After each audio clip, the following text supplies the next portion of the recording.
Introducing FANZONE. My friend Elliot from Canada. Regarding the title discussions, I'm done. I've been done for a while now. So you've given up? You've given up? Yeah, I have. Allows any fan, anywhere you are on the planet, to broadcast live into our shows at the push of a button via our website or app. I'm tired of hearing about the Europa League like it's silverware. So is the League Cup. So is the Dubai Cup. So is the Community Shield. Michael, come on, they're not the same level. No, I mean it. Cecile. My guy. FANZONE on AFTV Plus. You can download it on iOS or the Play Store and have your say. And you can literally join us right now. Go onto AFTV Plus app, download it from wherever, Google Store, iOS, whatever it is. You can download AFTV Plus and jump on in 15 minutes. We'll be taking your calls and chatting about another win against Chelsea. That's 3 since the release of the new kit, since the release of that kit you've got on, because obviously we got the pre-season friendly as well, where we smashed them 4-0. Quite frankly, I've seen Arsenal play Chelsea 3 times, as I said, once in a friendly, twice in the league this season, and all 3 times incredibly comfortable. That is not something I used to say in my childhood. They used to absolutely torment me. Really got to you, a bit of PTSD. Oh, Frank Lampard, not as a manager, as a player. Yeah, definitely not manager. Definitely not as a manager. Didier Drogba, players like that. But what a performance from Arsenal today. Yeah, I'm really pleased with it. I wasn't expecting it. I was a bit nervous coming in because I feel like there's even more pressure. Obviously, there was pressure with City, but now we don't want to end up going third. But yeah, I'm pretty impressed. Like you said, very calm, very controlled throughout. So hopefully going into next week, we can replicate that. Probably similar formation, I'd say. Yeah. Similar starting. Yeah, you know what? We've got to talk about that in a little bit, actually. You know, whether Arteta sticks with this. And of course, we don't really know about the Gabriel injury and whether that's just something for the game or whether actually it's going to be a little bit more long term. So we'll see. But I've got to... Look, I'm going through Twitter. I'm seeing a lot of complaints about that second half performance. And maybe I get it because of how erratic the Southampton game was, the second half against Liverpool, the fact that we just had nothing in the second half against West Ham. The thing I'd say about why this game is different to the others is against West Ham, we were 2-0 up after 10 minutes, I think. And after 20 minutes, we were kind of cruising. We took our foot off the gas. I talked about tactical insight. I talked about the intensity drop, and our stats show it. Against Liverpool, we were just obliterated. Let's be honest, they came out and they were all over us. And even though we had chances on the break, they were really causing us problems. Against Southampton, we were 1-0 down, so it was always going to be a bit of a mess of a game. We didn't really, in my opinion, kind of stop playing or kind of slow things down till the 70th minute or so. You know, we were 3-0 up or maybe 3-1 at that point. But the game was done. The game was won. And I know there's always a chance, and I hear it. But it wasn't like Arsenal were conceding chance after chance, and we were lucky that it didn't go to 3-2, and it could have been nervy. They scored one chance, and Zinchenko switched off. I think that was poor.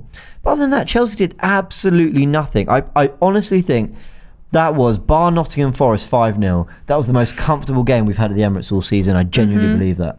Yeah, I think just comfortable playing out the back as well. And that's obviously something we've struggled with quite a bit recently. I think obviously people would blame Ramsdale and for his passing, but it was just comfy that even at one point, I mentioned it to you off camera, that there was about 4 passes literally in the box with Chelsea players still pressing, but because their pressure just wasn't enough today, it just was so calm and controlled. Yeah, and I think Arsenal as well. We're going to talk about the game in full detail, and that's going to include Jakub Kiwior, but I felt with Kiwior in the team, some people, Laguna Lee, who you've seen on this channel, love him to bits. We were talking about just now on Twitter. He said he wasn't overly convinced by Kiwior's performance. And my thing is, I think if we were any more convinced by his performance, that would mean Chelsea caused us a lot of problems. If your centre-back is looking absolutely superb, that means that they've probably had quite a lot of work to do. He had very little to do, which is great, but I think the most important thing is that Arsenal had their press back. They were compact again. Whenever we didn't win the ball on our first line of press, the players behind swept up. The amount of times that Chelsea played a bad pass because we just swarmed all over them. I really believe, they always say the press starts from the front, and it does in terms of triggering the press and all that. But for it to actually work, you've got to have recovery defenders who have pace and can get in front of their players, and that's what Kiwior did all night. Yeah, no, 100%. I feel like couldn't really fault his performance. Obviously at first we were a bit nervy with the bit nervy, and I feel like obviously that for him more so in his confidence, like we mentioned earlier. But yeah, I feel like you can't really fault his performance. Obviously it was good to see that the game was mostly in their third, like in the final third for us. So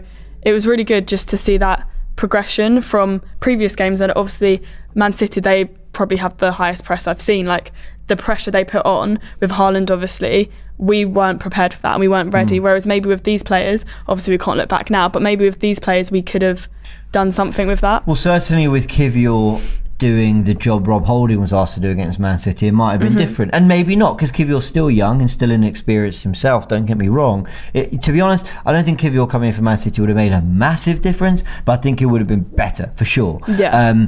And he showed today why he's, you know, just a very sensible backup, even if he is left-footed. You know, he never looked uncomfortable on the ball today, even though he's not right-footed. Lots of comments, a lot of people appreciating your thoughts as well. Someone said that Frank Lampard is going to get sacked twice in one season. Facing Isaac and Wilson will be difficult, says Jimmy. Agree with that. I don't know what Jacob's saying there. Kivior's way better than Kivior, fair enough.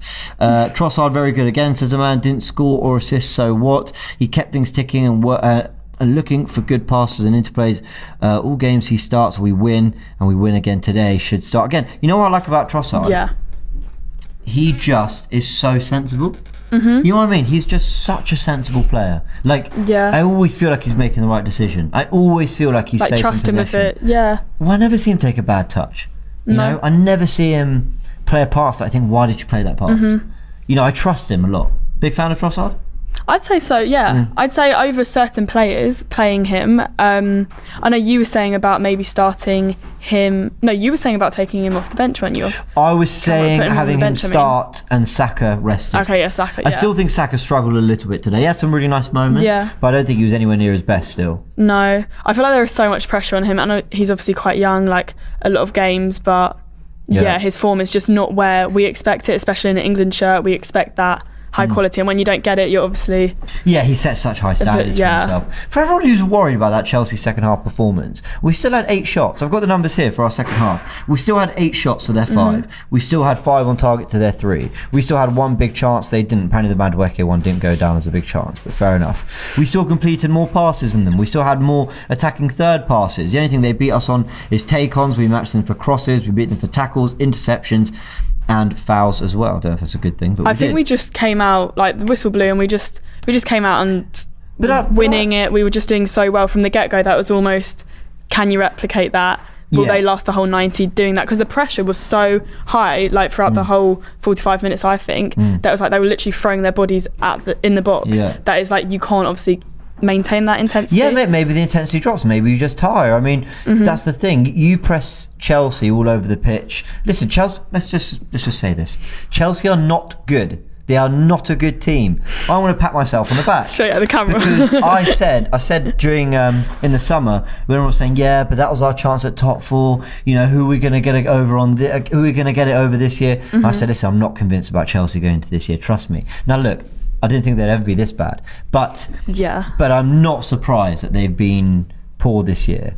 I mean, again, like I said, the drop has been staggering. 12th, and my word, they deserve to be there, probably lower.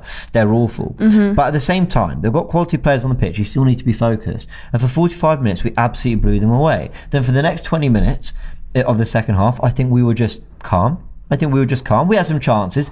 Gabriel has one cleared off the line. Kivior nearly put it in after that. There was a strike from Saka that narrowly went wide. I think you give him that shot 10 times, he probably scores 3 or 4 of them. You had the Xhaka effort when he was driving through on goal. I think he could have scored. So I think if you're looking at a second half performance and you're saying who was the better team in that second half, still Arsenal, still comfortably Arsenal. Literally, stats speak for themselves. Chelsea just threw a little bit more at it, but that doesn't mean we should be. But then they had a very low bar to that's very true. in the first half. So I guess when you're comparing it like that, but. Yeah. Ricky says, eagerly looking forward to tactical insight, James. Thank you, Ricky. I'm not sure Lee Judges would say the same. He always slags the show off, but thank you very much. I feel like defending was poor today. We only won this game because we played a horrible Chelsea. See, Ricky, this is kind of what I'm arguing. Is it? Were we brilliant defensively? No. But poor. I mean, what did we do wrong? The Madueke, don't think we were that bad. The Madueke goal is a Zinchenko error for me. It's so poor. He doesn't track the ball in. It's really bad. The rest was fine. I mean, I don't know, what are the chances did Chelsea have that I'm missing? I Yeah, I'm the same. Chilwell one, yeah, fair enough. Yeah, no, I guess there were a few down the line, but there were a few down the left wing. I noticed like Ben White, but then he always just got back in position, so it's sort of, we cleaned up quite quickly that it wasn't an issue, whereas when we were attacking, then that was an issue. Yeah, like even Saka going down, it was Yeah, you're right actually. I remember when we beat Forest 5-0 back in October. We absolutely smashed them. The most convincing Premier League win we've had this season in terms of the sheer amount of goals and all that. But I think at 1-0 up, Forest had a couple chances in that game. You know, it does happen. You're playing Premier League If it was teams. all just in that box, it just wouldn't be entertaining. You're playing as well. Premier League teams that have quality. They spend money on their team, so they're going to do something. City absolutely slapped us up at the Etihad, yet we still scored a goal from Rob Holding, and we should have gone 1-0 up had Jesus been in the box from the Martinelli cutback. But across that 90 minutes, we were battered. So, you know, every team, even if they're really struggling, they're largely going to have a moment or two in the game, even if they're as bad as Chelsea have been this season. And largely, we had an answer to pretty much everything, bar that one Madueke goal. So yeah, let's talk about the goals again very quickly. I am just repeating myself from what we said on the watch along, but also what we said in the half-time show. But Arsenal found a way to unlock Chelsea with Xhaka pulling really far wide and a couple of his deliveries. Very kind of what Kevin De Bruyne does on the right-hand side. I know what the comment section are like. You're all going to go, oh, you're saying Xhaka's Kevin De Bruyne? No, obviously. But the ways Kevin De Bruyne can pull off to the right-hand side and deliver those kind of whipped balls into the box. Xhaka was doing that from the left. We saw him doing it against Man United with his assist for Eddie Nketiah. I thought he did really well, and some great finishes from Odegaard as well. Yeah, no, 100%. And obviously the two first goals, basically identical, which also does show, I know someone obviously mentioned that our defence was poor, but Chelsea's defence, like, what do you describe that with? Like, if ours was, but because obviously they didn't really create any chances themselves in that half anyways. Yeah. So yeah, no, I completely agree. Arjen says Kivior was okay today, but not what we expected. Anyway, better than Holding. What do you mean not what we expected? I mean, that was.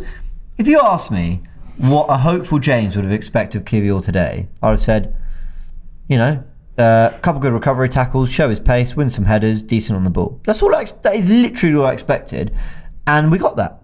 You know, I didn't expect him to come in and be Saliba 2.0. He's 22 years old. Like, and that's not, I'm not doing the whole they're really young. You know, at 22, you know, you should be ready for Premier League football, especially if you're spending £20 million on him. But, you know, I wasn't expecting him to come in and blow us away in the way Saliba has, you know, like in his Palace debut, for example, at the start of the season, because Saliba's been talked about by some, not, you know, as a generational talent, as the Mbappe of centre-backs, as they say. No one's saying this stuff about Kivior. They're just saying he's probably got more that suits our game than Rob Holding, and he absolutely showed that today. Yeah, I feel like the players are, like, you just can't compare them. Definitely with their different advantages, like obviously his height, I noticed there's a few headers, like his aerial was really good today, but they weren't threatened that much, so I feel like everything we're saying, it's sort of like they did well, but for what they were given. And by the way, for anyone who's worried about what Newcastle might do to Kivior, I hear it, but I'm worried about what Newcastle would have done against Saliba. Not because I don't love Saliba or think he's brilliant. I think Newcastle are really good. Did you see what Isaac did the other day? Did you see? He just danced past 6 players in no space. You know, so... It's scary. Yeah, and look, for anyone worrying about this Newcastle game and worrying about whether we're going to keep the pressure on City and all that, I hear it, but the damage was done in the West Ham and Southampton games, really. And the damage was really done in the fact that we didn't take a single point off Man City. Essentially, we're 6 points behind before anything's even happened because they've beaten us twice. Yeah. So that's where it's gone wrong. I think worrying about Kivior going into the Newcastle game, I hear it, but I don't know. I think it's a bit harsh. I think he did pretty well today. Man of the match, who would you give it to? We're going to take calls in a sec. We are going to have Luke and then Turkish joining us as well in a bit, I think. They are patiently waiting. Hello to everyone. Man of the match for you. Okay, this is going to be a bit random to what I said before, obviously. But I feel like Ramsdale, I know he wasn't tested that much, but when he was, apart from obviously that one goal, he made the saves that we almost needed in the past few games. I just see a lot of hate towards Saka right now as well, and I feel I don't think he had. Or is it just people want to arrest him? Yeah, I don't know, because they keep saying like 6 bad games. That's a comment I just saw from someone, and I don't think his performance was that as bad as. Like, his form wasn't as bad as past games, like in the past month. yes, it wasn't the best, but I do think in the first, like, he came out the box running, like he was literally on it in the first like 20-30 minutes today. I think we need a bit of depth for him to mix it up and give him a little bit of help. But yeah, other people saying Odegaard man of the match, Xhaka for Dan. I hear what you're saying on Ramsdale. I mean, he was good. I wouldn't give him man of the match. I'd look more at the Odegaards, the Xhakas. I was going to say, yeah, who would you say? Yeah, Odegaard, Xhaka. I thought Jorginho did really well. I thought Gabriel did really well. I'll give it to Odegaard. 2 really well taken goals, like really well taken. Yeah. They are not easy when they're cut across you like that, and you need to, in a weird way, if you were right-footed, especially that second goal, might be a little bit easier to kind of open your body up The and angle, guard it. the angle, honestly. Yeah, to just sweep it across goal for the second, and then the first was obviously brilliant. Diasota says 6 bad games, yet he still scores an assist. Can't say that. He does score an assist, Saka. I completely agree. Exactly. But I also hear people that say he's not at his very, very best. Cax London says Saka needs 2 games rest. Chilwell was chilling throughout the whole game. Donald says James mentioning anyone but Trossard. Yeah, Trossard was very good. I don't know if Trossard was like man of the match, but he was very good. I mean, sorry, someone actually said Jesus as well, and that's quite interesting because I feel like, I don't know, I feel like quite a few people are getting annoyed at when he just dives on the floor, and I know I find myself getting annoyed sometimes, but he showed who he was. Like, he came back today. Obviously the last game he wasn't as him, if that makes sense. Well, against City he did nothing, did he? He just couldn't get into the game. I mean, it was impossible because obviously the ball was all down in our box. Yeah. But today getting that goal, I feel like that is a good place for him to go into Newcastle's game now. Very, very true. All right, we're going to take some calls, everyone, which means FANZONE. Get the AFTV Plus app, of course. Got a couple calls with Lucy and I, and then we're going to get some more guests on the show. Let's see. We have Ryan joining us. Let's get Ryan. Hey, how you doing, Ryan? Yes, good evening, guys. Good evening, James and Lucy. You alright? Yeah, good. Good response from the team?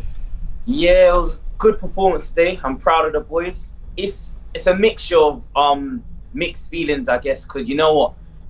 I'm glad that Arteta made a few changes today, bringing in Kiwior, Trossard started, Jorginho came into the midfield, but I just wish he had been a bit more proactive in the previous games against West Ham, Southampton, and I wish he had just adapted it a bit different to the way how we played against Man City. But on the basis of tonight, I think Odegaard was excellent today. His 2 goals, he really controlled the centre of the midfield, and we were a lot more fluent and quick and a lot more decisive in the final third.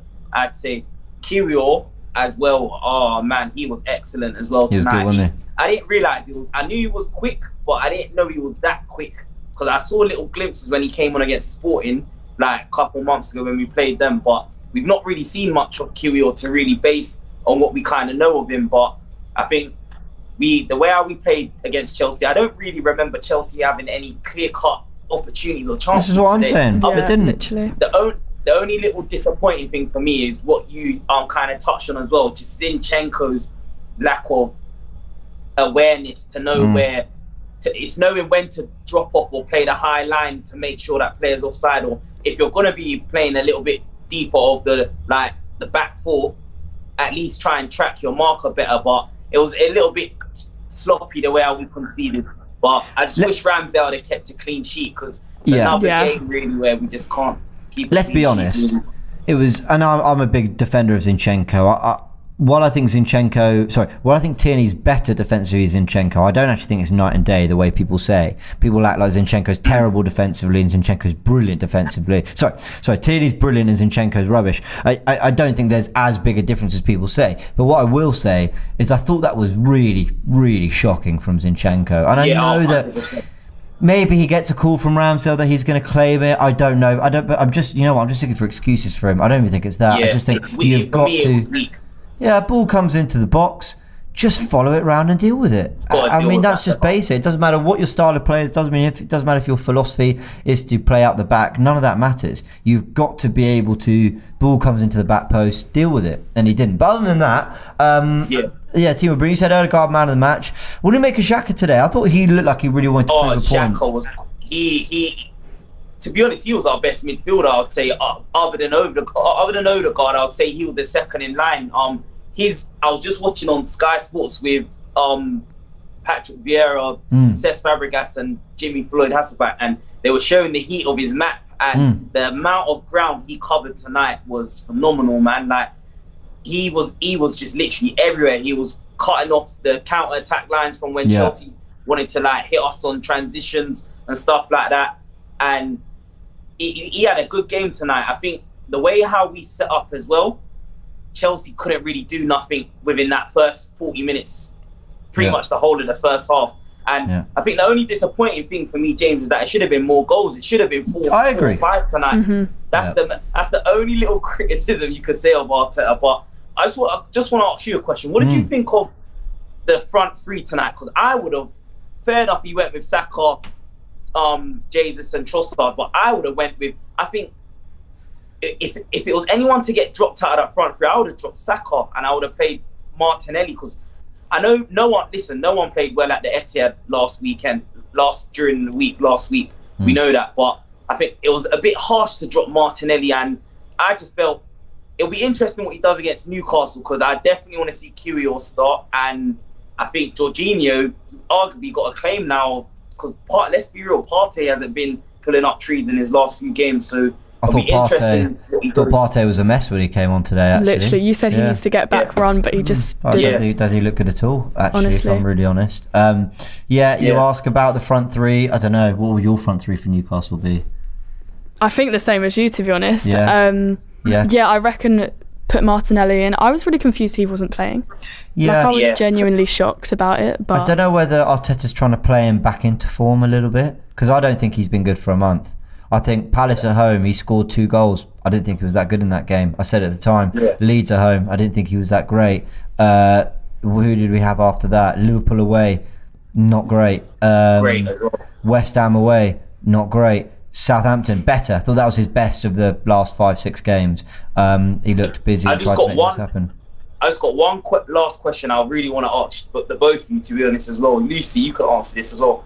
Does Arteta's arrogance and stubbornness worry you guys, though? Because it's just, don't get me wrong, I'm very satisfied and happy that we won tonight, but it's very frustrating as well that he's made these changes tonight it's like it's come to an end. We're at the ending of the title. For me, there's still hope.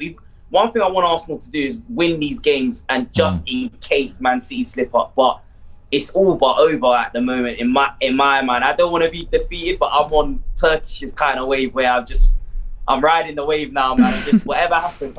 But does his arrogance and stubbornness worry you, though? Does it worry you? Yeah, I think it was a bit late, the change that they made today. Definitely, obviously it's quite hard because I feel like everyone's going to dwell on the past games, and we obviously can't change that now. But I think in the future he obviously needs to listen, like you said earlier, like football fans, they know their stuff. So it's something that if you're hearing it a lot, and obviously if you're seeing it and everything, he needs to take that on board and not just do it until he's right. So I definitely can see that. Well, I think what's frustrating is everyone knew that Rob Holding at the Etihad was going to be a disaster. And what we've seen today from Kiwior suggests that Kiwior would have made a better fist of it. Having said that, though, stubbornness, it's a blessing and a curse in some ways. I remember Arsene Wenger would play players that I thought, this guy is finished, what are you doing? Shocking. But actually he turned them around. I remember Ramsey everyone looks back on Ramsey as an Arsenal legend for some reason, and I still say, hold on, he had a lot of seasons where he wasn't that great for us, but in those times where he wasn't great, Wenger did often play him through that to get him out the other end. I remember Rosicky having an awful patch of form. Awful. I thought this guy is done. The injuries have caught up to him. And then he scored, I think, in a North London derby. We beat Tottenham 5-2. And Rosicky was reborn. I don't think we got a bad performance out of him after that. So I do think sometimes you've got to stick by your players that you trust. And I think Arteta's earned our trust with the signings he's made and how far he's taken us. But he won't always be right. And sometimes the fans will be. But, I trust Arteta, to get 99% of it right. Ryan, absolute pleasure to chat to you, mate. Thank you for joining us. Honestly, you too as well. Take it easy, guys. Thank you. Right, before we get our next caller, I think we'll invite one of Luke or Turkish. I'll let them wrestle their way to the front. Lucy, you've been fantastic all day. A big round of applause for Lucy's debut on AFTV. Thank you so much. Who wants to join us? We've got Turkish coming up. Big round of applause for Turkish. Here he comes. Look how happy he looks. Look at him. Title race back on. Is this what you brought me here for? Here we are. Yeah, of course. I wanted to inspire everyone. We have Dini joining us in a sec. Before we bring Dini on, apologies Dini, I know you're waiting in the background. We'll bring you on very, very soon. Just quickly, second half. Was it a fine drop-off or was it a worrying drop-off? I mean, if it was a better team, the drop-off concerned me after we conceded the goal. Yes. Because if it was a better team, then with a bit more confidence, then it could have been a different game. Sure. But it wasn't a terrible drop-off. Yeah. It's just that we all expected to kind of put them to the sword, get a few more goals. I asked at half-time, do you want to see a clean sheet or do you want to see more goals? In fact, we didn't do either. We didn't keep a clean sheet. We didn't get more goals. So it wasn't the worst drop-off we've seen, even in recent weeks. Yeah, it's true. But a better team, potentially. I mean, let's hope we go 3-0 up against Newcastle. But if we drop off like that against Newcastle, then best believe they're getting more than one goal. Very true. What did you make of Kyrgios' performance? I liked it. I think now's the time to give him some minutes, so we're more confident in him next season. He's more confident coming in next season. He's here to be Gabriel's backup. Hopefully we get a backup for Saliba as well on that side, so Kvyat doesn't need to be in a position that, I guess, it's not that he's not familiar in that position, but he'd ideally want to be on the left side of a centre-back pairing. So this is the time to give him minutes, and I think he done well. Interceptions, his reading of the game seemed good. He was getting in front of balls. His tackling was on point too. I think it was a very good debut. Yeah, I just thought he, even if his individual moments on the ball weren't amazing, and by the way, I'm not saying they weren't. I mean, I thought he looked very good. It's more the way Arsenal played again. Now, you could put that down to lots of things. Needing response after 4 games without a win. Chelsea being absolutely awful. Changes to midfield. You can look at loads of reasons why Arsenal suddenly looked a lot better than they have done since before the Liverpool game, or the first 40 minutes at Anfield, may I say. We played Chelsea. Well, yeah. I mean, it could be that. I mean, we face Southampton, they're fighting for something. West Ham fighting for something. Even Liverpool fighting for a European place. That's Man true. City, we know what they're fighting for. Chelsea's the first team we've played in a little while that are not fighting for fuck all. That's it's very true. But what I will say is, though, at least we look compact again. At least when we pressed from the front, our defence wasn't here, it was here, and we moved as a unit together. Every time we went to press, I was actually very confident we were going to win it back, because I didn't see big gaps where they could, exploit us. I think of that Southampton goal, just one pass into Alcaraz and then slipped in behind to Walcott. The spaces were unbelievable. I didn't see that once in this game. Did I see Arsenal think, oh my word, they are so open. Yeah. Yes, they had their moments, Chelsea, the Chilwell save, Mudryk, but that was it. I just can't think of anything else that they did. That was it, yeah. And I think credit to Arsenal. I think Kvyat did have an impact on the way Arsenal were able to press in that sense. Yeah, because obviously he's got a bit more pace and mobility in comparison to Holding. It's the holding factor. Yeah. We looked at those games when Holding came in and said he doesn't have memeable moments, and you're not going to get many clips out of Rob Holding after a game in terms of fucking shit up completely, pardon my language. But what you're going to get is a different style of play, a different transition, a different fluidity. Kvyat coming in, it looked like, we were more confident in our back line. That goes for the attacking players too. They were a bit more loose and free to press. Because when you press, you can be dragged and come out of position. But if you're confident in your back line, you're confident in the players behind you, then it's not necessarily as big a risk as it might be if you have Holding behind you.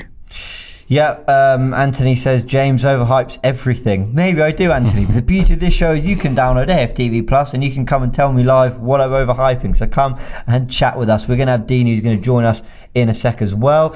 Nothing else I want to ask you. Let's see, maybe some more questions cool. in a sec. And of course, Turkish's fan cam will be out now, soon, very soon. Lee Slims in the comments says, in Turkish's voice, Come on, people, get the likes up. Yeah, And come on, man. 2.4k here. We're 200 likes. It doesn't make sense, people. I'm here now. Let's get the likes up to 1,000, man. You know what to do. Turkish is here now. Get the likes up. Yeah, when it's James, it's all right. 200 is all right. I was dragging them down. But now you can all go and hit the like button. Go for it. Martin Odegaard says, we have to fight. We will believe until the end. He's saying the right thing. That is exactly what the captain should say, even though it looks very difficult. Let's get Deeney's thoughts on a big 3-1 win. Deanie, are you there? Hello. Good evening, boys. Good evening. Good evening. What are you saying, bro? Let me ask you about another player. Oh, sorry. Wait, very quickly. I'll say this very quickly. It's just nice to hear some jokes because last week was graveyard settings. I'll just say that it's just nice to hear some jokes. But please, bro, if we don't laugh, we will cry, man. Yeah, we'll cry, fam. We love bowling, cuz. I get it. Yeah, and listen, I'm. You know what? No matter the stage of the season, do you remember a couple of years ago, we were 8th. I think we were 9th or 10th, fighting for the mighty 8th place, and we put a whopping 5 wins on the bounce at the end of the season when Pepe turned up. Yeah, but Pepe was basically turned into Lionel Pepe for for 6 games, and we beat Chelsea 1-0 at Stamford Bridge, and I've never known a win against a Big 6 club to mean so little. It meant absolutely nothing, but boy did I enjoy it. I just love beating Chelsea. Do you know how much I hate these guys? Do you know how much I hate Chelsea? Azpilicueta just annoys me. You summed up yourself. Shut up, Cesar. Shut up, Cesar, man. Just winds me up. Should have been booked earlier in the game. He wasn't. He's complaining with other players. The players that have tormented us over the years. John Terry, Frank Lampard, Didier Drogba. I went to school with a bunch of kids. They all supported Chelsea. They all, even the ones who didn't even watch Chelsea, didn't watch football. Who do you support? Oh, Chelsea. I'm like, yeah, fucking of course you do. They just tormented me. I enjoyed it when we slapped them up in Orlando, and I'm glad that we've carried that into this season. Went to Stamford Bridge. Humiliated them. They did absolutely nothing in that game. We've done the same today. I love beating Chelsea. So I'm very. I love beating Chelsea too. Yeah, I absolutely love beating Chelsea. Tell me more about it. Well, you know what? Like, aside from the goal, because like those mistakes is just I will get this out of the way very quickly. Like, those mistakes, we've made them across all of the last 5 games. Like, I was crazy enough to watch back the City game, and even Partey had a hand in all 3 goals that were scored, and this, that, and the other. It was just annoying. So we'll get that out of the way. It was annoying, but for the most part, it was nice to see Arsenal home at the Emirates playing beautiful football, and we could have scored. We could have scored 7 tonight. It was that bad. When it came out in the second, I was like, yo, we're saucing right now, and this looks good. But then obviously the goal goes in, and this, that, and the other, and it's annoying. But you know what?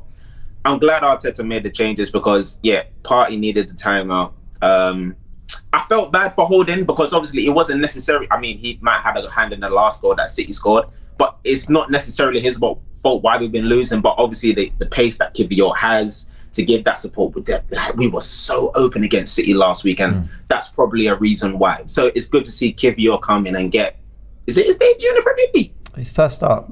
Yeah, first start. When I say debut, I mean start. Yeah. I don't think 5 minutes against Palace when we're 4-1 up. No, not really. So it's good for him to get his first solid start. It was a solid performance. It wasn't really his fault why the Chelsea goal went in, not at all. But that's what you need. You want your captain to stand up. Odegaard, 2 goals. Jesus, he was anonymous last week, and he comes in with a goal, and he plays much better this week as well. That's what you need to get over that. And now we just need to take this into Newcastle, because winning the league now, it's not in our hands anymore, and all we can do is pass it back to City and say, okay, we're still here. What are you saying? That's all we can say. And I think, and I know this sounds really defeatist, and I know that it's a really, really shit goal to have after challenging for the Premier League, and of course we've got to maintain the hope that we do go on and win it. But I really want to end the season and look at the table and see us far closer to City than we are to Newcastle or Man United. I don't want to end the season with then a couple of defeats, and at the moment we've lost 4 games.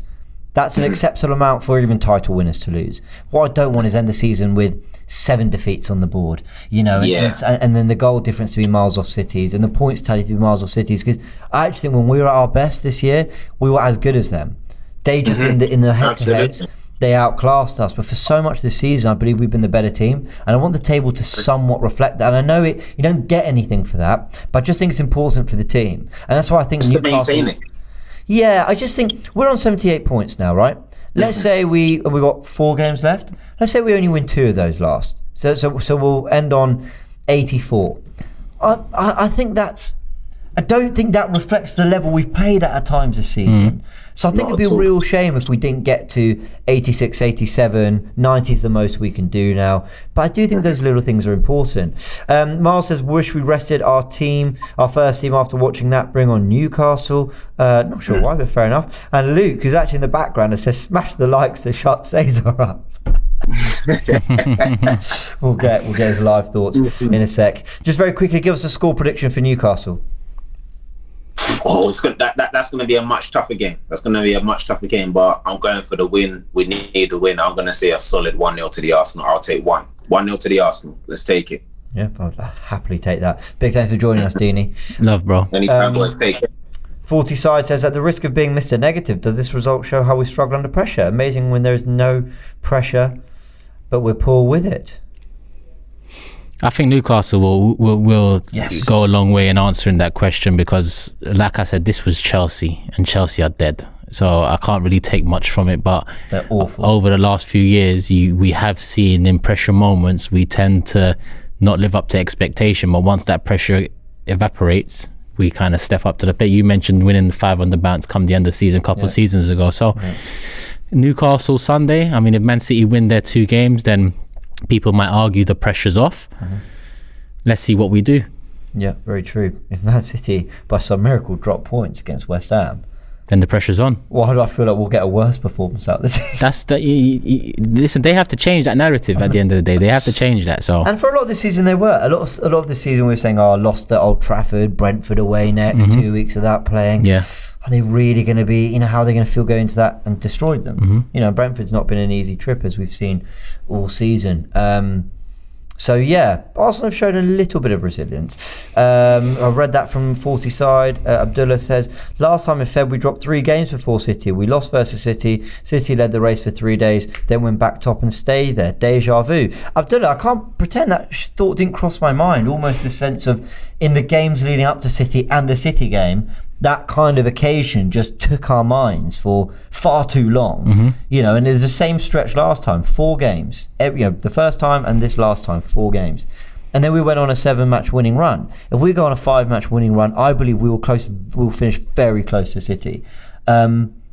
Whether we win it, who knows? You have to hope for favours. That's unfortunately the position we've given up. But it kind of falls in line with what Antonio said recently about he's got a mate or a link in the Arsenal maybe dressing room or around the club, and he mentioned that their eye has been taken off the ball a bit. Who said that? Antonio, West Ham. Mikel Antonio.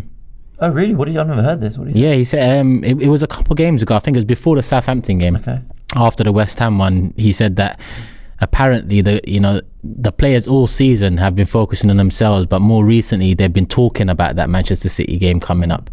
So that kind of falls in line with that super chat. And something I've noticed as well, leading up to City at the Emirates, we dropped the 8-point lead, allowing them to overtake us if they do win. They did win. Coming up to the game at the Etihad, we had the potential to go into that one 11 points clear. We didn't. We went in 5 points clear. Yeah, very true. Very, very true. Who knows? Maybe it will be... Raging Demon says, James, wake up, man. Man City have 2 games in hand on us and we'll win them, so please stop waffling. I don't know where I said they wouldn't. Right, who have we got? Anthony. Joining us? Anthony, come join us. Anthony, how you doing?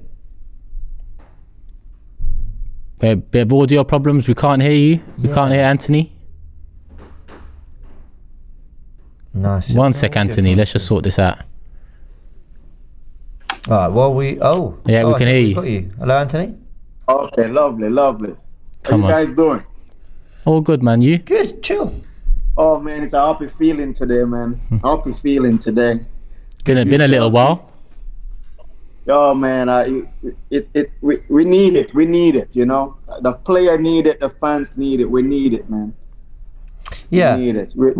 The only thing I saw, we didn't score more goals, 2 players came in. A lot of people were calling for changes. Partey wasn't playing well the last few games. Rob Holding there was a feeling that he was impacting our system and the way we want to play on the front foot too much. Kiwior and Jorginho came in. We know obviously Trossard came in for Martinelli as well. But in terms of Jorginho and Kiwior in particular, how impressed were you with their performances? I love it. I love it. They play their game. They feel the way they play today. They were more free. You know, you don't see that stress that. You know, they were free on the ball, passing the ball, moving. Trossard again. Trossard is a man. He keep the ball moving. The energy when Trossard on the field is a different energy. Yeah. You're a fan of Trossard? Yeah, I mean, like, I think he's someone that's not going to get mentioned much in this game. But if you look at the way he helps to transition the build up, when he floats into different positions, he creates the space for the others. I think he played a big part in the first half and us being 3-0 up. Mm-hmm. I've got a question here that's been asked by Sebastian, but I'll put it to you as well, Anthony. He asks AFTV and of course yourself, what's your thoughts on the fans with the lasers and booing of Mudryk? Honestly, I'm slightly embarrassed, he says. And any thoughts? I don't know, did you see the moment? No, I didn't see the moment. Yes, I was driving and I was watching the match at the same time. Yeah, I mean, essentially a laser was being shone in his face a couple times. And then he got booed as well. I just don't think it's that deep. I don't know, what do you think? Yeah, I couldn't care less. I mean, if that embarrasses you, then I think you've got a problem yourself, because who gives a shit? He's a Chelsea player. If someone put a laser on him, they booed him. I don't give a shit. Well, but I also... All I care about was that 3 points.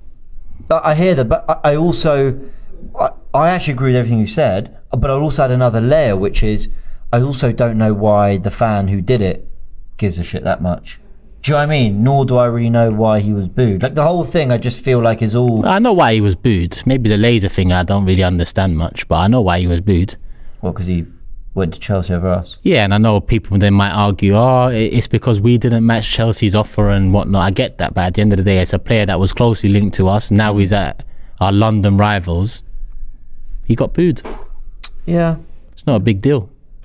Fair enough. One thing, before I go, I would like to see, one of the things I would like to see Ramsdale started to do. You remember before the Tottenham game, Ramsdale was the guy that used to marshal Arsenal team.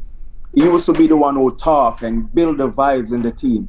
I noticed after that Tottenham game, he's not the same Ramsdale like before.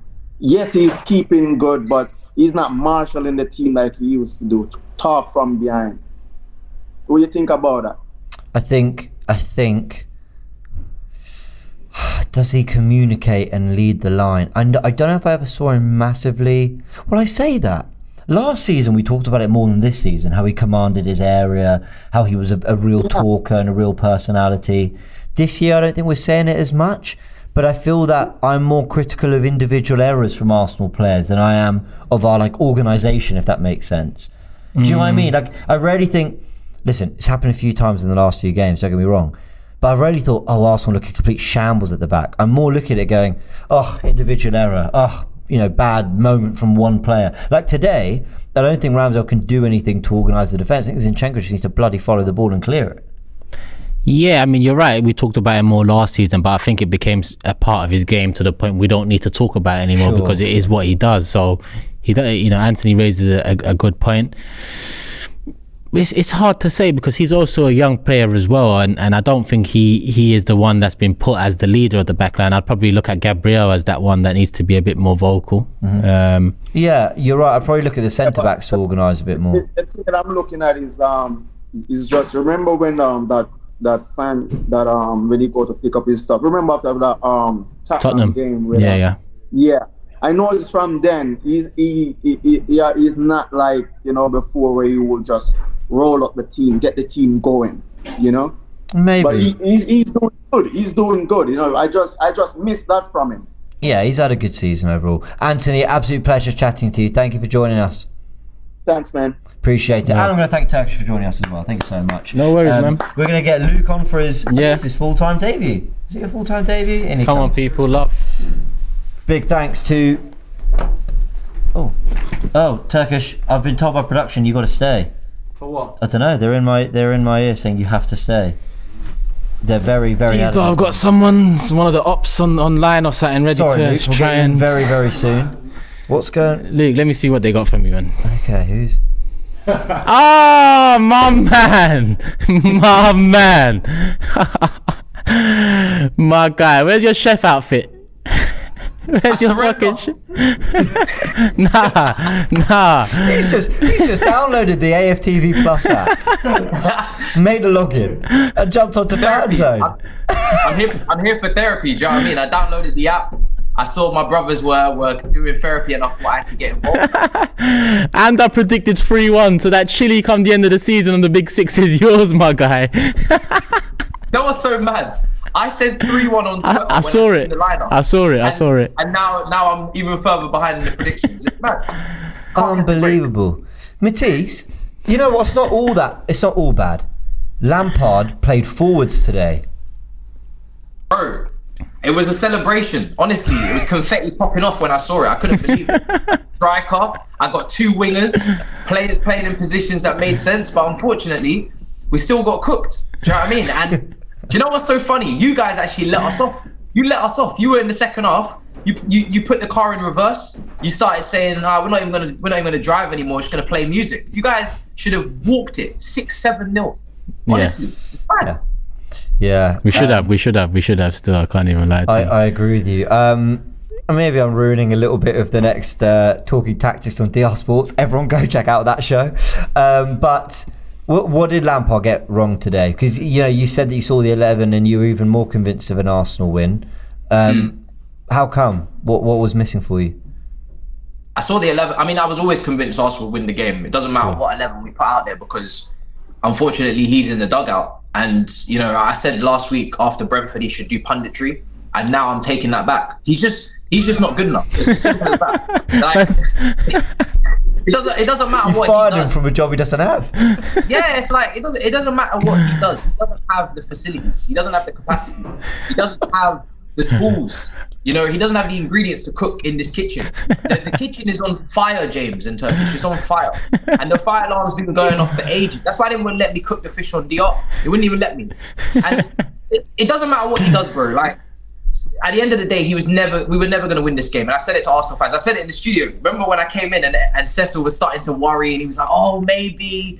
No, there's maybe nothing. As long as you guys play football and you do what you've been doing, even 50% of what you've been doing this season, you're going to win. We don't play football. On Tuesdays in training in Cobham, we play tennis. On Wednesdays, we play badminton. On Thursdays, we play rugby. We play tag on Fridays. We don't play this sport. The sport that you play, we don't play that sport, bro. We don't play the same sport. I promise you. It's mad. It's mad. Turkish, I'll let you take over. Your Big Six buddy, you did box to box. Anything else you want to ask? No, I love seeing him like this, man, because all season he's been on Arsenal's backs, man. Watch alongs, hate alongs. He's just been waiting for our downfall, and you know what? He did get it in the end, but this is a nice victory, man. I'm gonna enjoy Big Six Thursday night, man. Do you know what? Yeah, I don't think we're gonna get the 40 points. He's been calling for it since February. I remember watching Big Six. We're gonna get it, bro. And I remember, wasn't it Toby who was saying, look, like, you got to chase for top 4. And you went, top 4? I want 40 points. And everyone was like, come on. And people were laughing. You're not laughing now, are you? You know what I mean? Like, well, we are. We have Bournemouth next. They've won 4 out of the last 5. We're not beating them. We're not getting anything. Like, the only game is Nottingham Forest. Because after that, we have United away, City away, and Newcastle at home. We're not. We're finished. Now, Forest is a big game, to be fair. Battle for relegation. I think you'll give it your all there. 6-pointer. If Bournemouth win, they go above you, right? Yeah. Yeah. Sorry. Let me do you know what it is? Yeah. Do you know what it is? I used to defend Tuchel a lot. He won the Champions League, Super Cup, Club World Cup. He's now also saved us from relegation. He needs a lot of respect. I'm not gonna lie. Because that 10 points, innit? You got your 10 points. This guy left in September and he saved us from relegation. We didn't even know. The blessings that we've received from this man is insane, bro. Honestly, man. What you sacked him for is actually what's keeping you up. Yeah, because let's be real. If we had sacked him before the season started, we'd be in a relegation battle right now, and I can't tell you we would get out of it. I think we'd actually get relegated. We don't play like a team that could survive. We really don't. Yeah. It's that bad. It's that bad, bro. It is that bad. I don't even know how you man are going to turn this around. You have quality players for sure, but Pochettino, he's around the corner apparently. I guess outside looking in, it's probably the right appointment. I know you're happy about that, but it'll probably take a couple of years. Yeah, it's not done yet. It's not done yet, bro. He might run off. You know, we need to get him to sign on the dotted line, manipulate him, you know, lie to him, whatever. We need to get him to sign. I like Lampard's tactical flexibility though. He can go from one game where he plays pretty impressive, like a false nine with 4 midfielders and a back 5, and then in the other game it's a 4-3-3. He's a very fluid, flexible manager. Maybe an extension might be on the people cards. Laughed at Guardiola when he brought in the false 9. Lampard's bringing in the false DM. I mean, like, what more can you ask from him? You know, Gallagher and Kante pressing from the front. Lampard is just false. Just false. There's no false DM 9. He's false. False Lampard. Can I tell you why? And I actually mean this as a degree of positivity for Chelsea. The reason I'm going to enjoy every single minute of this is because I know the players you have aren't as bad as they're playing, and I know that Pochettino's going to get a tune out of you, and I know that next year, this is a 3-1 win next year is going to feel so much better than it does today. Today, I don't mean to rude, it feels so routine. It's like, we beat 12th place 3-1. For both of us. Yeah. But next season, I really don't think it's going to be that way. So I'm going to enjoy every minute of Chelsea being awful, because I don't think you will be. Well, next season, Pochettino out has to start, isn't it? That's the next agenda. Don't do that, bro. Come on. Pochettino out. I need some stability, bro. I can't be making new manager videos every 6 months. Like, I'm tired. Matisse reacts. Poch sacked. Lampard in talks with the interim job. Oh, don't do that. Di Matteo is his number 2. Well, okay. I'll ask you one question before we let you go, Matisse. Fair play. You're a great sport jumping on. Of your current 11, who do you actually think is in the team next year? Who is a part of that Chelsea future with Poch? I think Madueke, definitely. Obviously, he got the goal. He done some step overs. So that's more than I've seen in the last few weeks. So I'll take that. Fofana, Silva, if we're lucky, if he doesn't run back to Brazil, you know, I mean, he might just leave, and I wouldn't blame him if he did, because he's 39. He shouldn't have to deal with this nonsense. Yeah, look how let that man retire, man. He was cussing everybody on that pitch when we were conceding goals. Odegaard was actually playing like Frank Lampard and was drifting late on and making late runs and scoring. So Silva, I'm happy for Silva, whatever he decides to do. Do you know what I mean? I want him to just be blessed. Do you know what I mean? He's got a family, kids. He doesn't need this. So I understand if he needs. Enzo, Kante, the contract's still not sorted. And Sterling, that was a horror show. Absolute horror show. I don't know if he wants to be here, to be honest, after what's been going on this season. I think he was one of those players that saw Tuchel left along with Cover, and they looked and they said, "What'd you bring me into this for?" I signed on the dotted line with Tuchel. You didn't tell me in fine writing, in terms and conditions under the contract, that you would then go and hire 3 managers after that and be in a relegation battle. So I don't know. Yeah. I don't know. What about Chilwell? Chilwell had interest he signed a new contract, but he had interest in from City, so I guess he's going to stay. But he did just sign a new contract, but he's injury prone. So hey, fair enough. And any last words? Love for the love, man. No, fair play, real fair play to you, Matisse. Appreciate it. I'll see you on DR Sports. Love my bro. I'll go watch your review after this. Everyone, go check out Matisse's channel. Big thanks, Matisse. Trust me, show him some love, man. He needs it. Absolutely. In a bit, Matisse. Go check out Matisse's channel, Matisse Armani, as well. No more surprises for me then? That was a good surprise. I thought they had someone ready that was a good try surprise. argue. Why are you so negative, Turkish? I thought that was coming, but yeah, I thought we was going to pull up Dave Jordan or something. I thought, oh no, we're in for a big back and forth here. Love people. Dave Jordan as well, of course, always supports the stuff. Right, let's bring in Luke. How we doing? To join us, Luke. Thank you, sir. Welcome to the show. We've got four more callers. We are going to go through them fairly quickly. Just before we get them in, I just want to say, Luke, absolute pleasure to be on the show with you. We've talked often on Twitter Space in the past. That's how I actually got to know you, brought you in on AFTV. Actually, that's the exact same way I met Sharoy as well. So I know we have great conversation on Arsenal. Pleasure to have you on, and I'm looking forward to chatting about the game. I want to ask you a question that I've seen going around the whole of social media. Were Arsenal really that foot off the gas in the second half, or was it just job done? It didn't feel like West Ham where we stopped playing after 20 or Liverpool after 40 at Anfield. This felt like the job was, in fairness, done. Yeah, I don't think we did. I think a bit of complacency, fair. Three goes up, and I think Chelsea were growing into the game, so that doesn't really help. But I don't know. I agree. I don't think it was like the other games. I think we were still trying to create when we went forward. I think Ødegaard was still pulling strings. Probably changed when Partey came on. Probably that kind of like wasn't a great cameo. No, really poor actually. Really poor. I think we looked sure under Jorginho and Xhaka, man. I thought Jorginho did really well today. Seriously good. His performance would go under the radar because everyone's looking at how Kiwior would step up. Then the front three were doing their thing, and Xhaka was playing really well. Ødegaard getting the goals. I thought Jorginho's got this really brilliant way of reading the game, and the only way I know that isn't because I'm watching him all the time thinking, well, has he read that interception? Has he picked the right pass selection? All that.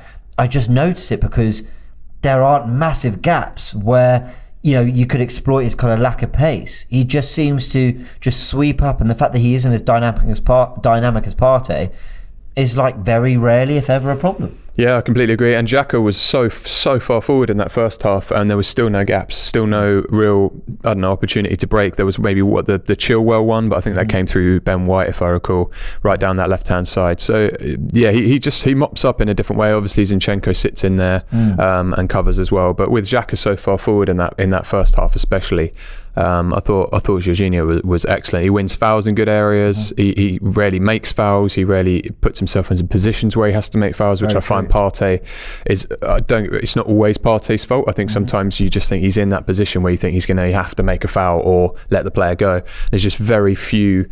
Used to see it with Xhaka maybe a few seasons ago, where you just think he's going to have to take the man out because he's just been left in a position, or he's not put himself in the right position. But I just think Jorginho, I don't really have that with him, especially covering in front of Kiwior for his debut. I think that's quite a job he did there. So I agree. I think he's going to go unnoticed. Completely agree. Let's get Harvey on the show. I haven't spoken to Harvey in ages. How you doing, Harv? I'm doing all right. I mean, a bit like Pink Floyd, comfortably numb, after dropping that many points, but I guess all right. How about you, James? Yeah, I guess what you're alluding to there is it feels a little too late, but still James, a win. Before you continue talking, I guess some guys were waiting in the back. They're talking, so I can't really hear you. Oh, is there a little bit of? Oh, okay. That might just be filtering through from production. Hopefully, has it gone now? Yeah, I think it's. Okay, cool, good. I was going to say, so I think you're alluding to the fact that it just feels a little. Someone on purpose is saying, "Can you hear me now? Can you hear me now?" Just to be annoying on purpose.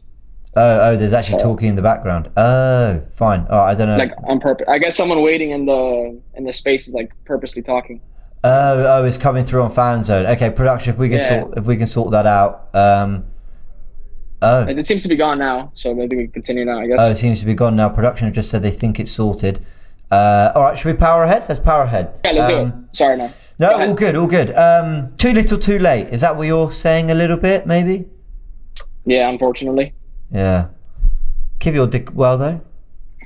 Yeah, I mean, listen, we had spoken about that when Saliba went out injured. I talked about how I wanted to put Tierney in that Gabriel role and sort of Gabriel. I wanted Gabriel to play what Kiwior was playing in today, given the fact that once we switch to a more conservative 3-2-5, Gabriel sometimes has to push a little bit higher on the left-hand side, which I think is more natural for Tierney. Arteta didn't really want to do that. When we needed to experiment with that before the build-up to that City game, he opted not to. Then it came up to the decision of whether or not we were going to experiment in a big game. Again, he chose not to. Guardiola did, and it worked out for him. And I think that's one of the things that Arteta seriously needs to work on, and that's where I think his inexperience has shown. If we're going to buy players, and if part of our transfer strategy is having players who can play in multiple areas on the pitch and utilize different roles, then utilize them in a way that works. Zinchenko and Tierney are two different players, but that doesn't mean that depending on the opposition, one works better than the other. Same thing with Jorginho and Partey.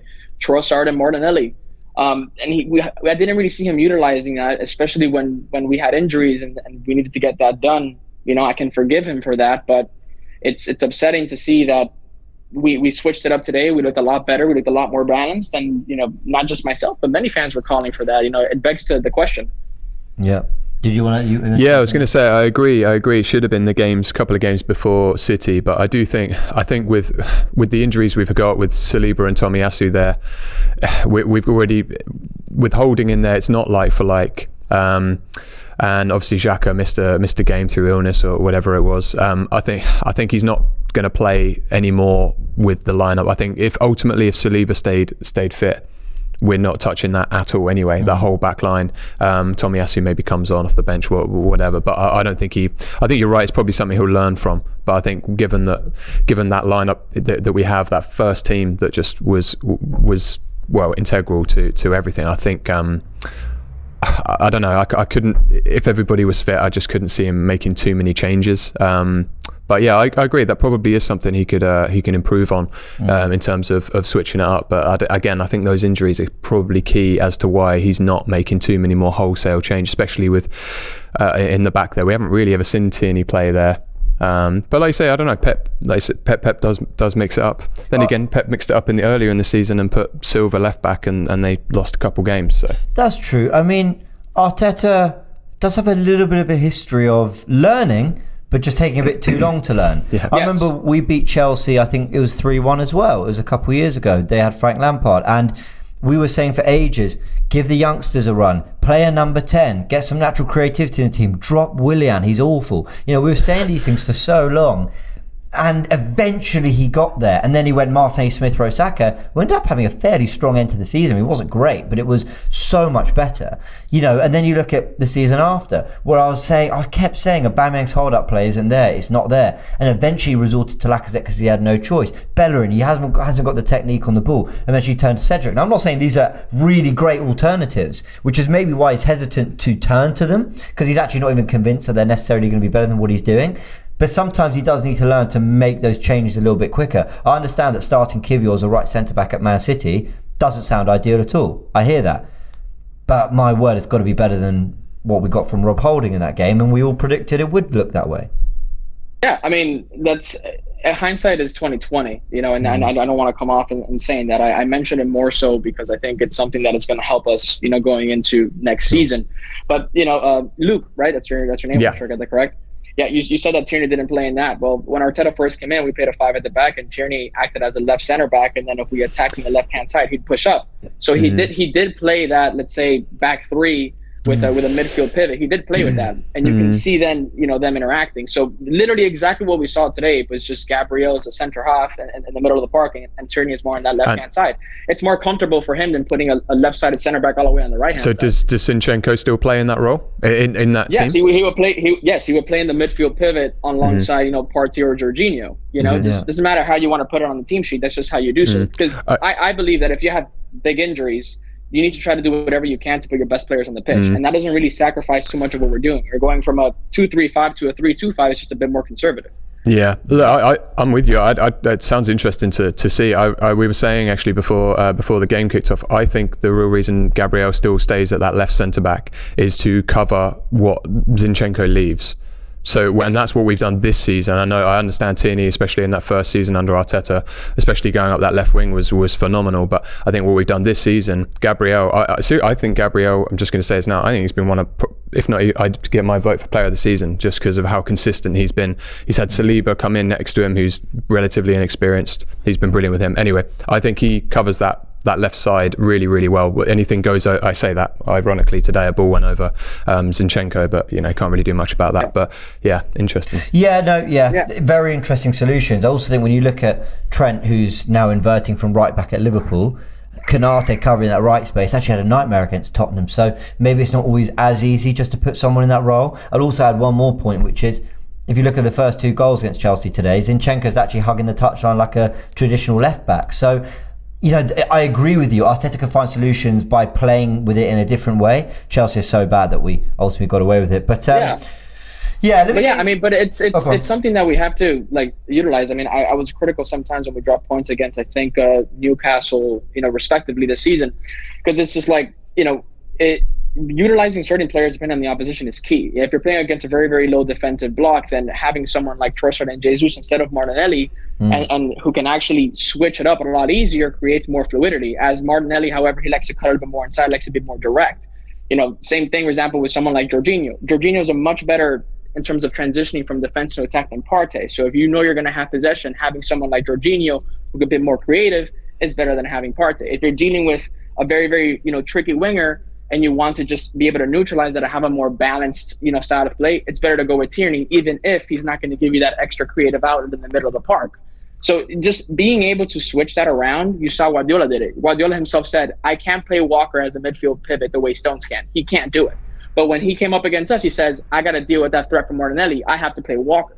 So if the greatest manager that probably this sport has ever seen is able to use his fullbacks and use his players in different ways depending on the opposition, that's something that Mikel needs to learn from as well. And we have players, quantity players, who can utilize those roles in those different areas of the pitch without really compromising too much of what we're trying to do. It's just little minor tweaks depending on the opposition. And that's just how I think, especially going into next year, we're going to be able to maximize our run in all the competitions. Yeah, I hear it. Harvey, always a pleasure chatting to you, and I love the sort of tactical thoughts you bring to the show, man. So thanks, really appreciate it. Of course. Take care, guys. Thanks Speak soon. Man. Speak soon. Who have we got joining us now on the show? Stephen and Alexander. I've missed Stephen and Alexander. Hey. Hey, how you doing? James, we haven't seen you, James. I think that's the whole reason why we've not been winning. We haven't seen each other for so long. I was about to say the exact same thing. That is exactly what I just realised. There's been a Stephen and Alexander shaped hole in my life, and with 3 points, it returns. It's great to hear from you. Give us your thoughts. Go for it, James. It has been a sad couple of weeks, but almost biblically, last week. The Greek freak, Giannis Antetokounmpo, said something about failure because they were knocked out of the NBA championship, after being the number 1 seed. And he said, he was asked if he determines his season as a failure. And, he gave such a nice philosophical speech about, you set out for a goal and sometimes you get to achieve that goal or you don't. And that doesn't take away from the effort that you've made. And, I put that in perspective with the season Arsenal has, and the abuse and, everything that they've been receiving here the last couple of weeks. James, no one gave us a shot to get this thing, and neither were we guaranteed, neither is City guaranteed to win the championship. You go out and you do your best, and, if the cards fall your way, you get it. And if you don't, you wake up and you fight another day. We beat Chelsea today. I'm going to celebrate it just like I've celebrated all the other wins, because these wins are not guaranteed, and well up to the Arsenal. And, I'm going to keep on riding this wave until the wave is no more. What do you think, Alexander?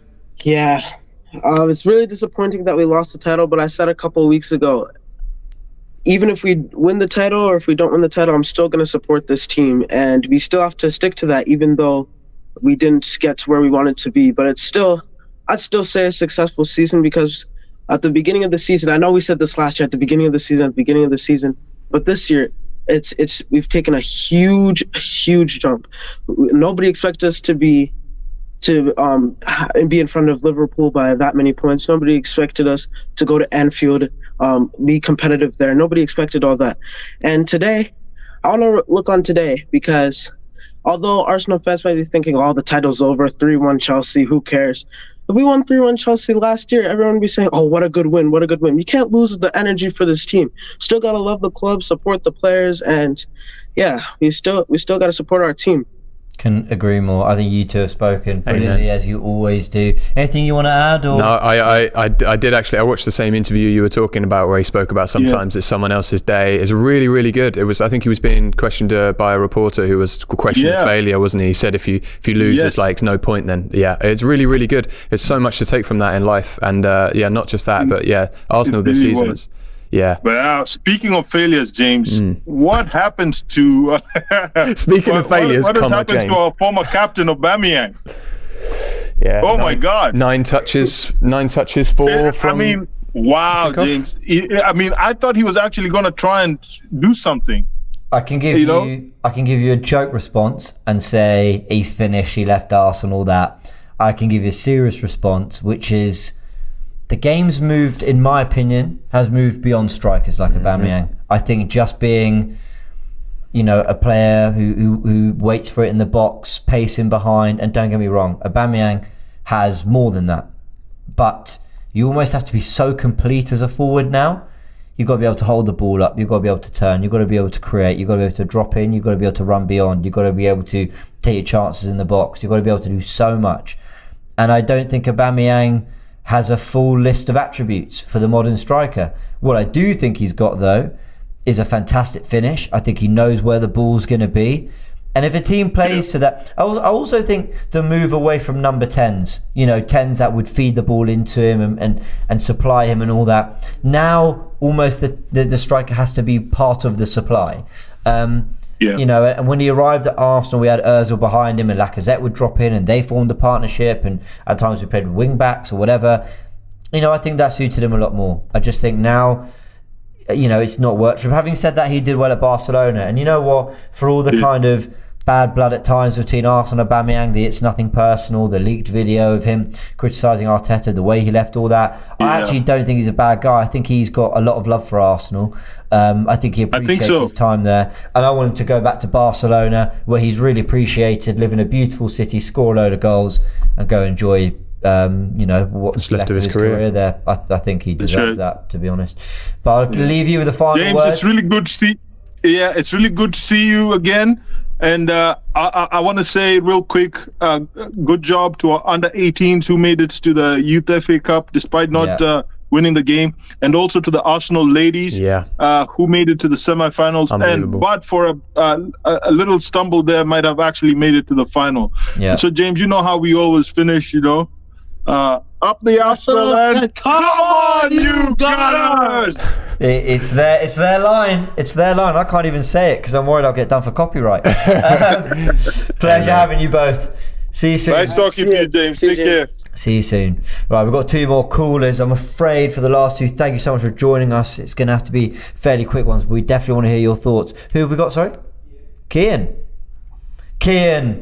Man, hey guys. Sorry. Why are we always leaving you to the really last quick one? I'm so sorry. I'm going to let you take it away. You got matching shirts, you two. There you go. Yeah, I love it. Background. It's a great shirt. It's a great shirt. It's a great shirt. Yeah. I've got a whole collection of the Arsenal shirts. Nice. Love it. You're going to have to set them up behind you. Have a proper set and background and everything. yeah, exactly. I suppose the first thing, I was at the Man City match last week, and I had to sit amongst the Man City fans and had to witness the Poznan for about 10-15 minutes in a row, which I'm surprised you didn't stand up with them, turn around, and then just walk out. That's what I was going to say. How do you turn around? Poznan my way out. Just got to head to the bathroom and then just shoot to the exit. But I suppose the way to look at it on today's performance is we've got the win. We've kind of ended that run of poor results. I know it was against Chelsea, who at the moment look like a team who are destined for relegation with their form. But a win's a win. Certain players came in and proved their point. Like Kivior came in, he had a great performance. Looks more solid in there than what Holden has been in recent weeks. Mm-hmm. So maybe is one potentially who will get more of a shout in there. Mm-hmm. And then you look, obviously Jorginho as well, as you've mentioned several times, is very, very good in there. Also, I suppose what Harvey touched on in regards to with Tierney. Tierney's got plenty of experience at centre-back. He plays at centre-back for Scotland.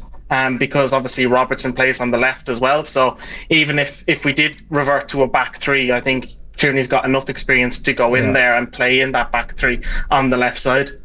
Yeah, I agree. Let me just give you this stat from James Benj. With 22 goals and assists, Martin Odegaard needs one more goal contribution to match the tally of Robert Pires, and he puts in brackets who he'd consider the gold standard of Arsenal attacking midfielders, and that is Pires' numbers from the Invincible season. So what an output from Martin Odegaard.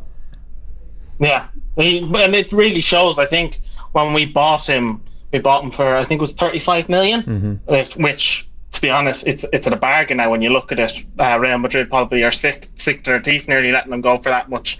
And he suits our style. He is a future like Kevin De Bruyne for us. Obviously, he's not at the same level of Kevin De Bruyne at the moment because he's still young, but he's on that same level that he can do that consistently, and hopefully he will get to that level and he will win us several trophies hopefully down the line, whether it's next season after, or whatever. But as I said, it's a process. The way we look at it, we were at one stage a few seasons ago, we were close to not getting into Europe at all, and we sneaked an FA Cup, and we've slowly progressed through it. Yeah, we've been in the Europa League previous seasons, but we have a young squad. The mentality maybe has caught up with them this season. Maybe kind of the pressure got to them a bit. But we're second. We're first at the table at the moment, but we could finish second in the league, which at the start of the season no one would have predicted.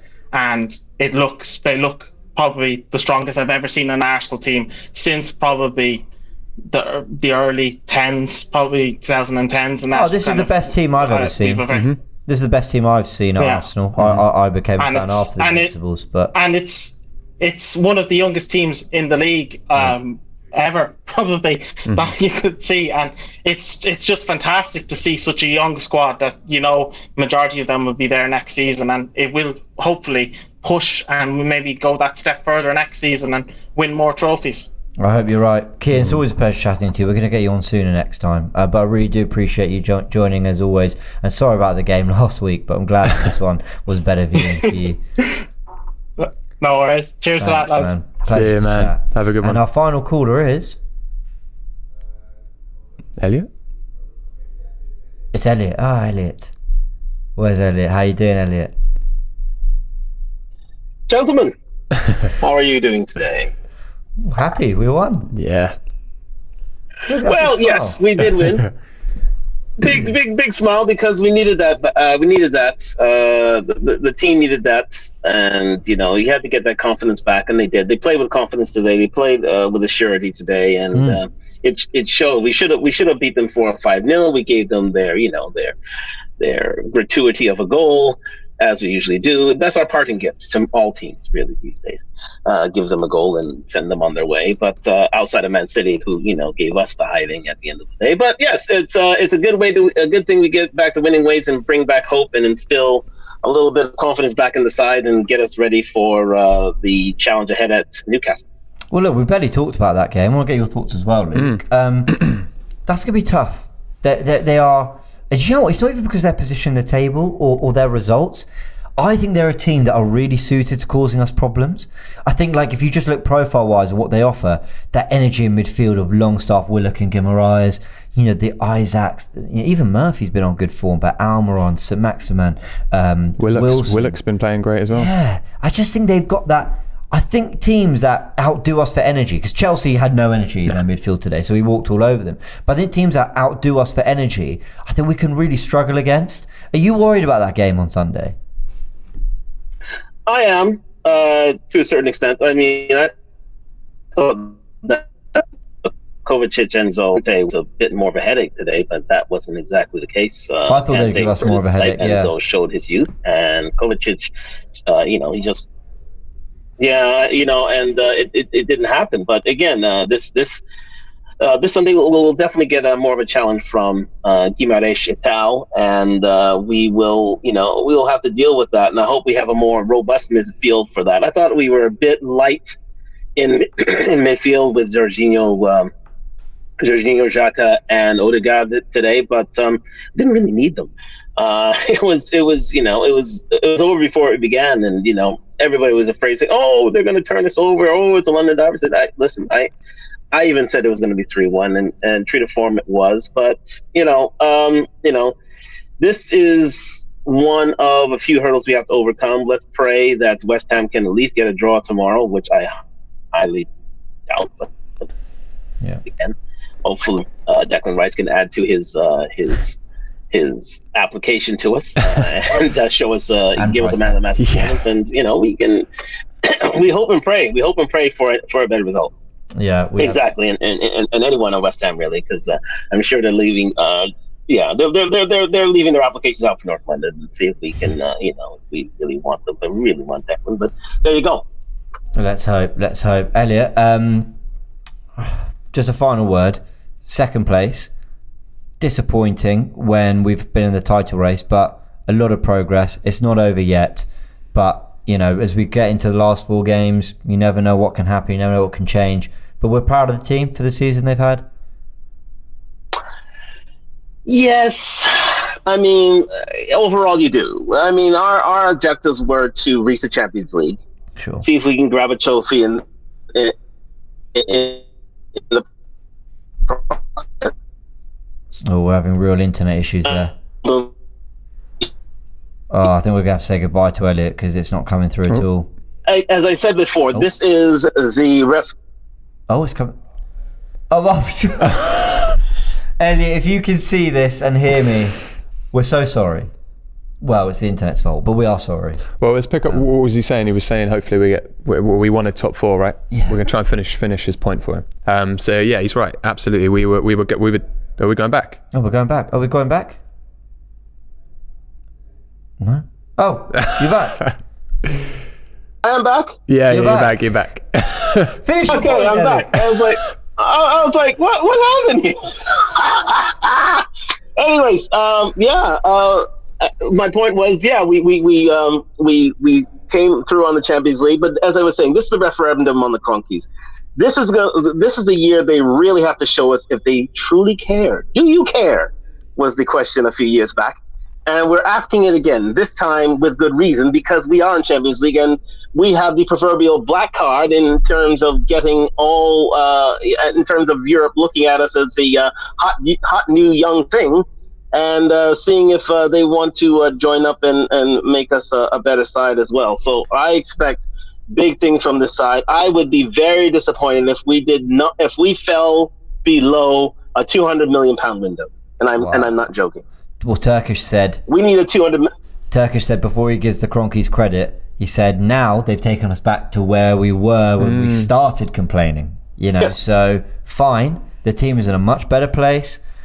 We're trusting Arteta, we're trusting this group, all great, but now build. And there's lots of reports from key journalists saying the Cronkies are going to invest once again. So I think you're right. I think it could be a 150 plus window, but Edu's got to get those over the line, and we've had big targets we've chased and they've not go over the line for whatever reason. So with Champions League football, with the money there, with space opening up in the squad because of Elneny's injury, age, Jorginho's age, Xhaka's age, Partey's injuries and age, there's plenty of reasons why the space is there to be filled. You don't know about Holding's future. We've lost some forwards as well, so yeah, we'll see. Elliot, always a pleasure. I think it's frozen again. That's frozen again. Oh, frozen again? I'm back. I was just saying goodbye. I was saying goodbye, and I love you lots, and we'll chat soon. Yes, gentlemen, great win today. Great for talking to me. And yes, this is not only a referendum for the Cronkies, but also Edu. He's got to show and prove. That's all I got to say. Amen. Amen. Pleasure to chat. Luke, I'm going to thank you as well for joining me. You're welcome, my dude. Absolute pleasure to share the set for the first time. Everyone, a big thanks. An extra long full time today, but it was worth it. We haven't won in a while. Great to hear from all the fans. And a 3-1 win against Chelsea always tastes good, no matter what time of the day. So, you know what? Enjoy it. Enjoy it. Because Chelsea are a mess, and that's funny. Big up Matisse for actually joining us as well and chatting through as well. Go sub to his channel. Go subscribe to my channel. I have a channel. A lot of people comment saying, I didn't know you had a channel. I'm like, yes, I do. What was it, James BAFC? It's actually just James AFC. James AFC. On YouTube. James BAFC on socials. That's right. But I talk about other things, not just Arsenal. Luke, where can everyone find you? No, you can't really. No, you can't find me. I'm completely off the grid unless I'm here. I don't know. I'm on Twitter here and there, joining in some AFTV spaces here and there. So Luke Hill, you'll see Luke on Twitter with us. Big thanks to everyone who's joined us. Big thanks to production. Well done, Arsenal. 3 points, climbing the table again, back to the top. For how long? West Ham, over to you.